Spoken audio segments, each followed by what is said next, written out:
Las causas de la Revolución Francesa tuvieron su origen en el siglo XVIII. Como primera causa política tenemos el absolutismo de los reyes de Francia con la monarquía absolutista, conocida como el sistema de gobierno en el que el monarca tiene el poder de todo el país, y la desigualdad de privilegios entre clases conocidas como el clero, la nobleza y el pueblo.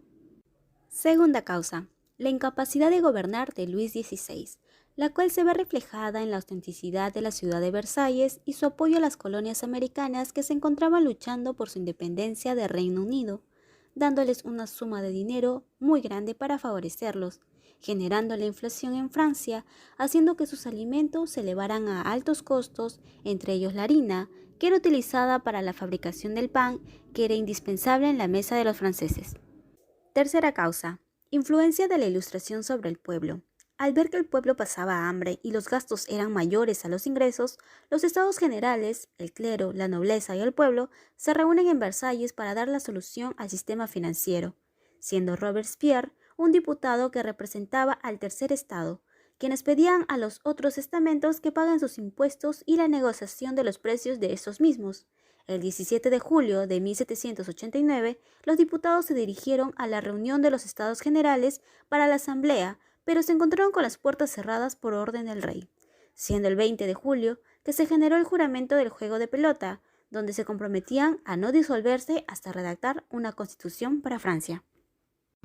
Como causas ideológicas tenemos la Ilustración. En París surge la era de la Ilustración, conocida como el movimiento cultural e intelectual europeo. Se basaba en que a través de la razón humana se podía construir un mundo mejor. Es así que tenemos al factor intelectual. Montesquieu, Rousseau, Voltaire influyen a las personas para que desconfíen de la autoridad y piensen por ellos mismos, teniendo así la Ilustración 4 puntos importantes. La primera, la separación de poderes; como segunda, soberanía nacional; tercera, igualdad de todos los ciudadanos; y cuarta, atacaban el predominio de poder que tenía la Iglesia. Las principales causas sociales, los estamentos del antiguo régimen. Había problemas entre la nobleza, el primer estamento, el clero, el segundo estamento, y el pueblo, el tercer estado o tercer estamento. Los intereses de la burguesía iban en ascenso social. Sus intereses económicos y políticos se enfrentaban cada vez más a los de la monarquía. La crisis sufrida por campesinos y artesanos, estos se encontraban sumergidos en dificultades debido a los altos impuestos, los bajos salarios y la escasez de alimentos. Las ideas de la Ilustración se expandieron.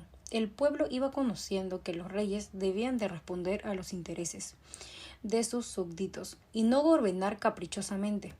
Antes se creía que los reyes gobernaban por derecho divino. Ahora el pueblo ejerce la soberanía nacional. Las principales causas económicas fueron el crecimiento económico de la burguesía. Esta clase social experimentaba un importante crecimiento e influencia debido a los avances industriales y comerciales. Los burgueses se quejaban de los privilegios de la nobleza y el clero. Queja por el pago de impuestos. Estos causaban malestar a burgueses, campesinos y artesanos por igual. Los impuestos aduaneros, como por ejemplo, dificultaban la actividad comercial. Malas cosechas agrícolas. La larga temporada de las malas cosechas en la década de 1780 condujo a una grave crisis de subida de precios de los alimentos. Gastos elevados de la monarquía. Los excesos del rey y de su familia generaban deudas al Estado.